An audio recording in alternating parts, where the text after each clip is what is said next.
announce that Peter Brown will now speak in the regretted absence of Sylvie, who said that she really hopes to return later on today to participate with us.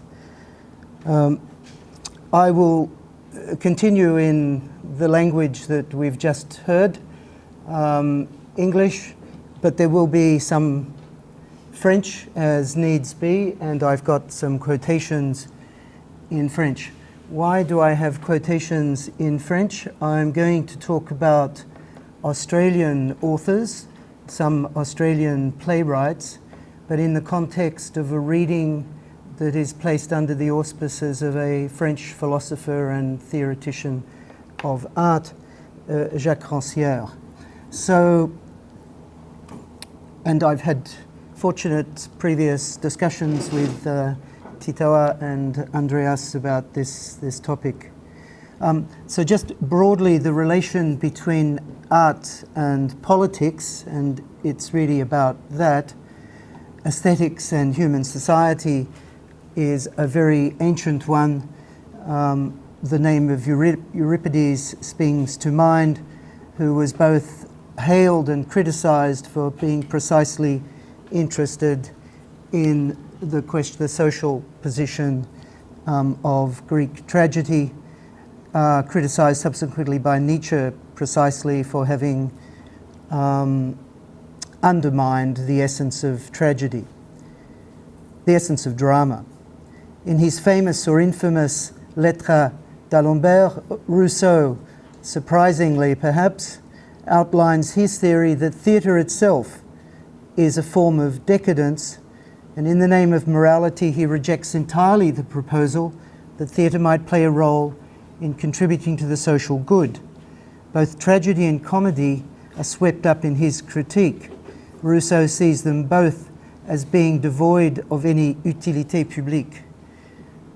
That means that one of the intellectual precursors of the French Revolution sees no place for this art of drama in the polis. In the 20th century, prominent avant-garde circles, revolutionary circles, Gorky, Brecht, Artaud,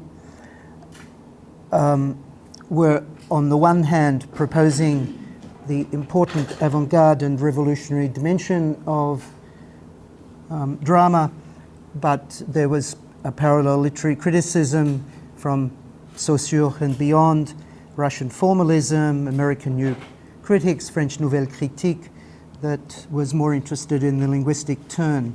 Hence the interplay of signifiers in the construction of meaning rather than embedded in a social context. More recently, the philosopher and art critic Jacques Rancière has tried to examine competing views about the relation between art and politics. And I was interested in reading his work because I'd been thinking in parallel about Australian drama of the last 25 years, Australian theatre. And why was I thinking of that? Because I had a sense that the drama that was most explicitly interventionist, most explicitly politically engaged, was not necessarily the most interesting interventionist form of theatre that there was that would survive the current period. And Rancière enabled me to conceptualize what I was implicitly feeling about this drama on the one hand that was very socially progressive, interventionist, politically engaged, but on the other I found aesthetically somewhat poor and therefore unlikely to survive. Rancière posits the value of dissociation and particularly of dissensus. So more than simple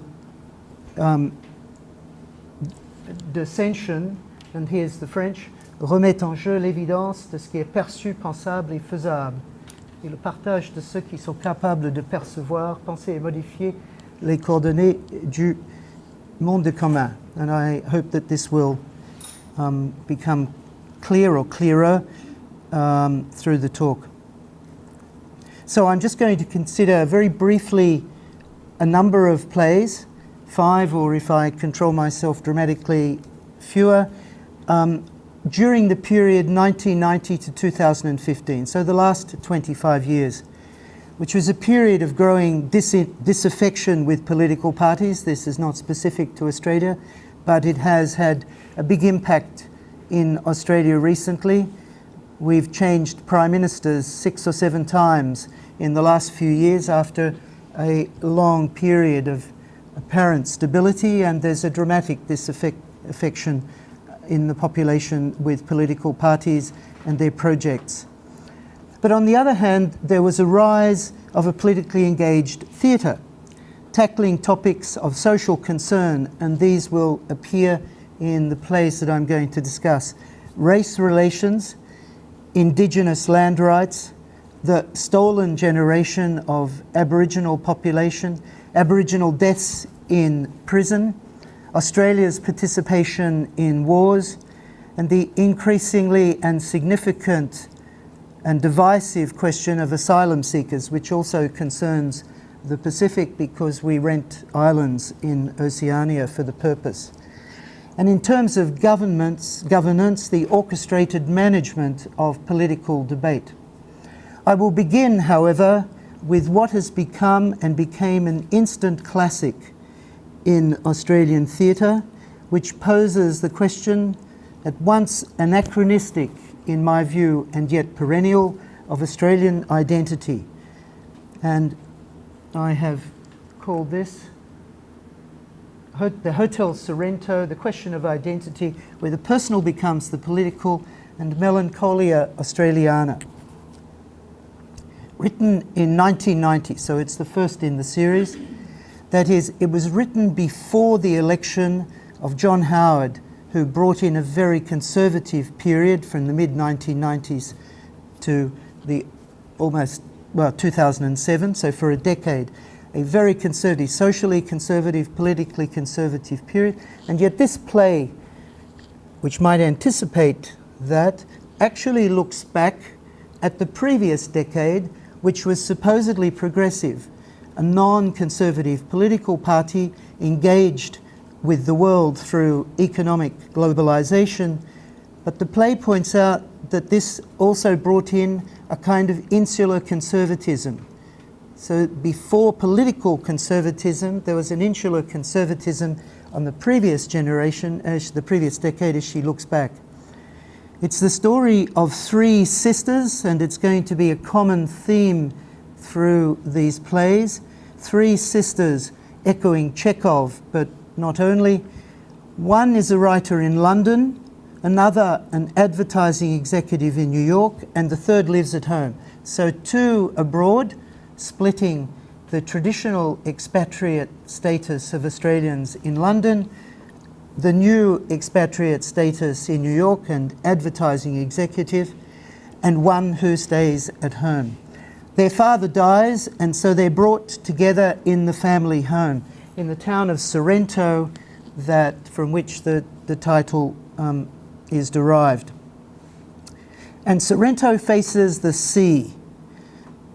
So we have people living on this thin strip of land facing outward to the sea in what is supposedly their home.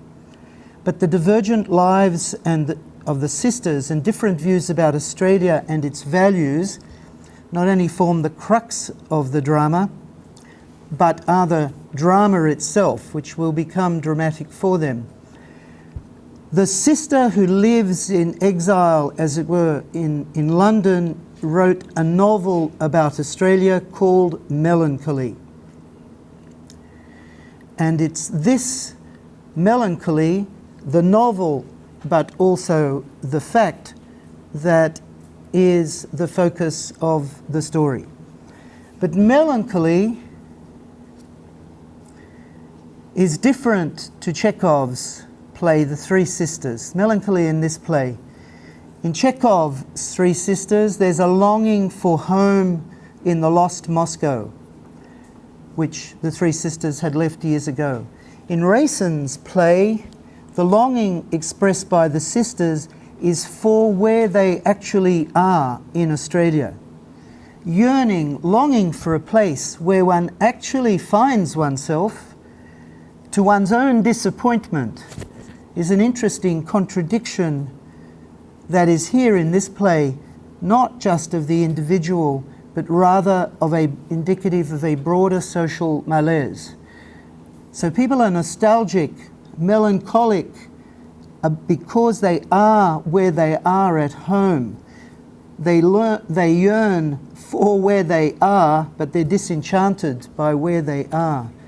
So a metaphor for this residual cultural cringe, represented in the old way by the expat writer based in London, or in the new sellout way by the advertising executive sister living in New York, is the situation of the family home itself. The Hotel Sorrento. Sorrento from the place hotel because it was always open to anyone who wanted to come from the neighborhood and just feel at home.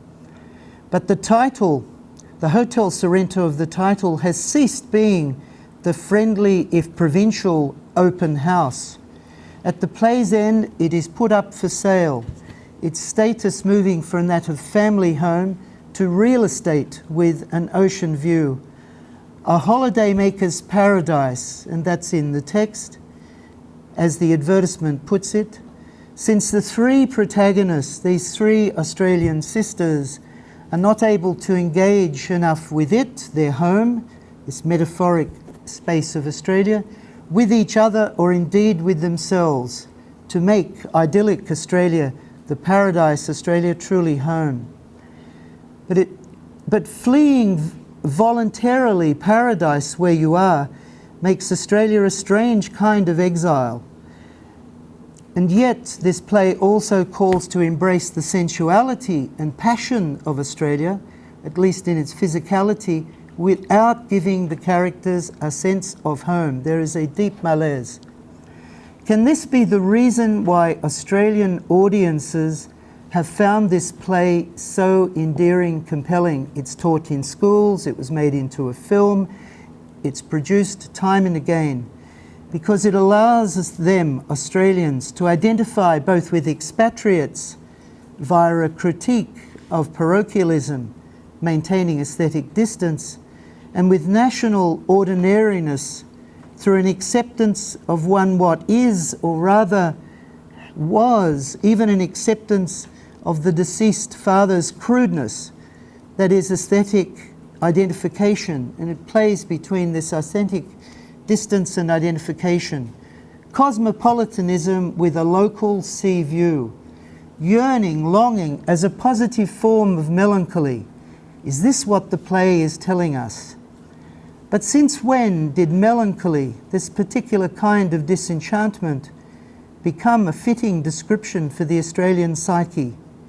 Indeed, for a self-styled play of ideas, that's what the play says itself to be, that wishes to serve the purpose of critical intervention in social debate, it might be thought that this dissonance is not, in Rancière's terms, emancipatory, but rather its opposite, an element of the status quo it seeks to critique.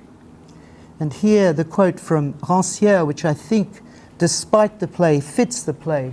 La mélancolie se nourrit de sa propre impuissance. Il lui suffit de pouvoir la convertir en impuissance généralisée et de se réserver la position de l'esprit lucide qui jette un regard désenchanté sur un monde où l'interprétation critique du système est devenue un élément du système lui-même.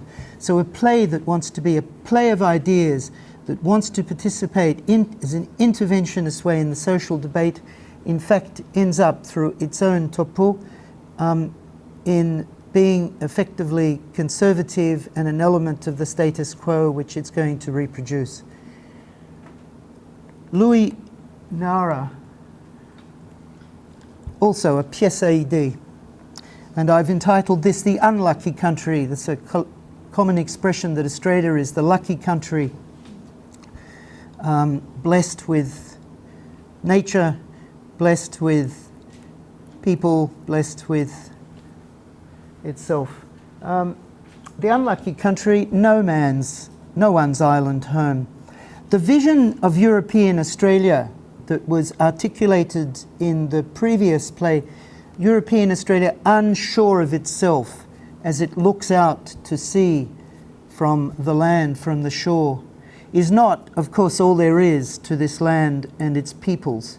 As Australia was to discover increasingly in the 1990s, when the Aboriginal land rights movement became the subject of court rulings and the terrible state of Aboriginal welfare and marginalisation became crystallised through the predicament of its youth, death rates in prison that were very high, past damage revealed, suffered by the stolen generations.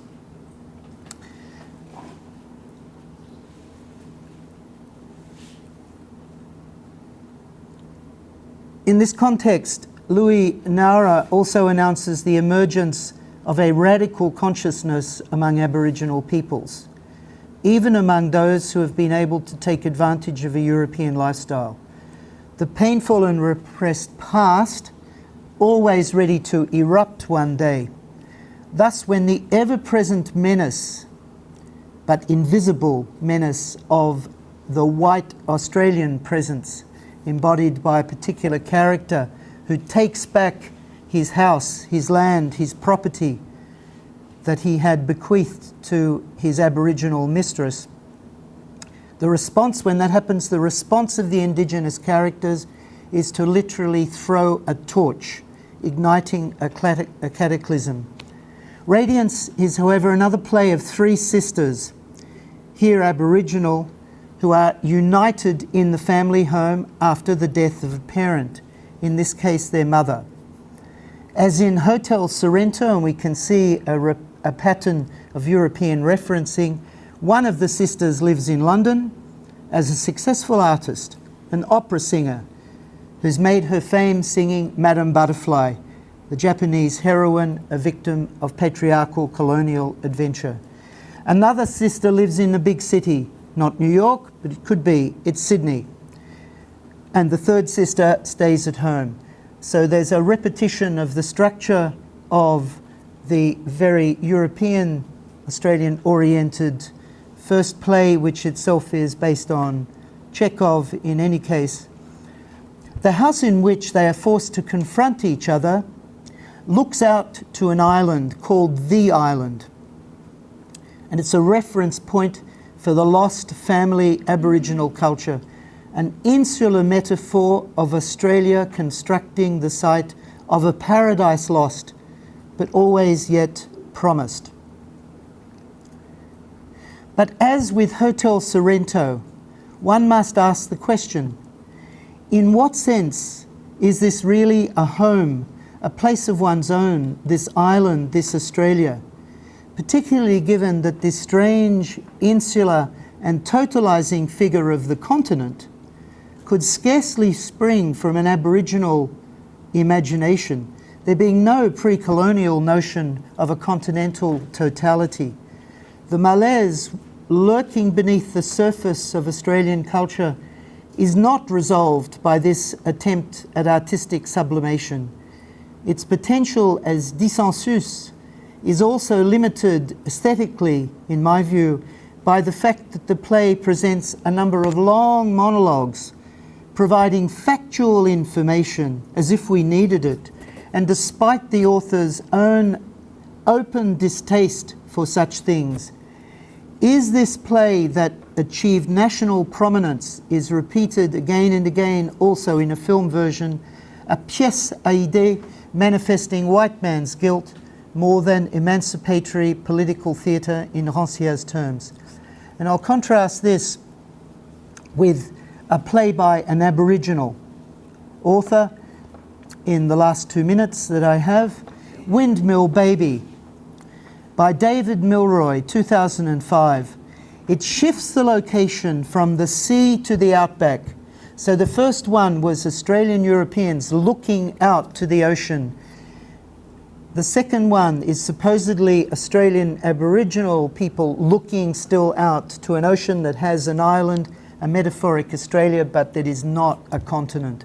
This third one is by an Aboriginal playwright that shifts the location from the sea to the outback, from ocean to dry land and river flood. It's a short but innovative play, going much further than the lament for stolen generations, beyond symbolic agency reintegrating with the land. The play engages white-black relations differently and projects the Aboriginal people not as romantic revolutionaries, but as trying to save the white man for himself. Moreover, the play is theatrically interesting, as a single voice carries the entire piece, which is written for one female character who embodies the elderly Aboriginal woman, May, as well as a dozen other characters of different ages, different genders, and different races in this contemporary tale from the past. The play abounds in instances of duality, white-black, master-servant, healthy-deformed, young-old, life-death. But whilst it's overtly political in terms of race relations and land rights, it's enacted in a non-simplistic way that counters the very dualities, including in relation to the land. It deconstructs the dichotomies. And I'll finish on a conclusion that attempts to bring back this under the auspices of Rancière. Elements of recent Australian theatre may be engaged in challenging ideological conformism and therefore performing an urgent political task, as one critic has put it. That's clear. But it is the nature of this engagement that is at stake if we are to understand the effectiveness of these works. Speaking against the grain, against neoliberal enterprise, against racism, etc., is not in itself either a necessary or sufficient condition for non-conformist theatre, and therefore of successful political art more generally. This theatre may be seen at times in a conceptual muddle, confusion about these questions, and hence about its own aesthetic practice, even when it seems to believe in the value of its social intervention. The curious thing is that there are plays that would appear to be most engaged in dissensus. They are not the plays that are most openly politically engaged, in my view, but they enable us beyond the moment to see a way out of the situation by keeping us in it, giving characters and spectators alike a shot at emancipation. In doing so, such work could be seen as fulfilling Rancière's call to art as politics, interweaving forms, effects, and meta-political strategy in the text, the triple logic that constitutes political art beyond engaged art, the politics of art for Rancière. Thank you. Excuse me.